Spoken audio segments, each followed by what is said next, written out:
The aerospace engineer mystery that ended up being just a regular person? Yeah, that seems like that was the thing. Maybe us as fans took a little bit too much from that one line and wanted it to be something more than it was. Now let's hear from the people that directly worked on the series.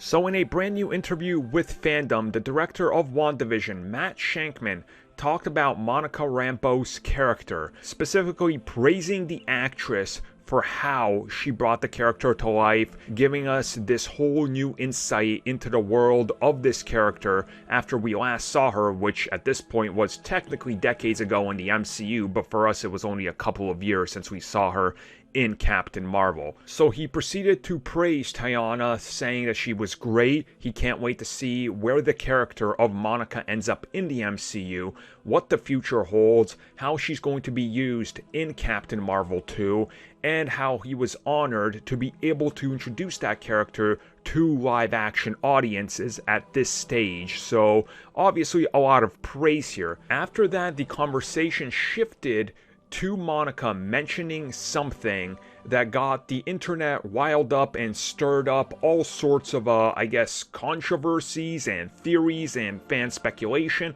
There was all sorts of, things out there, and you can just go throughout the last, 8 to 10 weeks and look at everything and see how it sort of snowballed into a big thing. And this is the line about the aerospace engineer and the mystery behind it, because by the time it came to reveal the vehicle that was going to bring Monica into the Hex, it was just delivered by a random person. Okay, well, what happened to this mystery? What happened to the aerospace engineer? Wasn't this supposed to be Mr. Fantastic? Wasn't it supposed to be Doctor Doom? Sue Storm? Well, Shankman has sort of now changed the tone on this and how to talk about it, saying that he couldn't say anything in regards to that.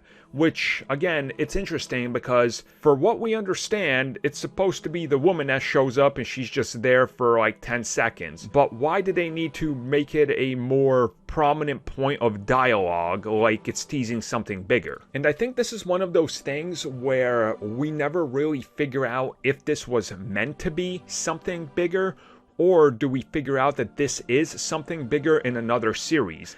Are we going to get to, I don't know, let's say Secret Invasion, for example, and we see that it takes place at the same time, and on the other side of it, we see Talos is contacted, and it's him working with, I don't know, Ironheart or something, and they deliver that. They're okay, send this off, and it sort of fills in that detail. Is it maybe one of those mysterious rumored characters?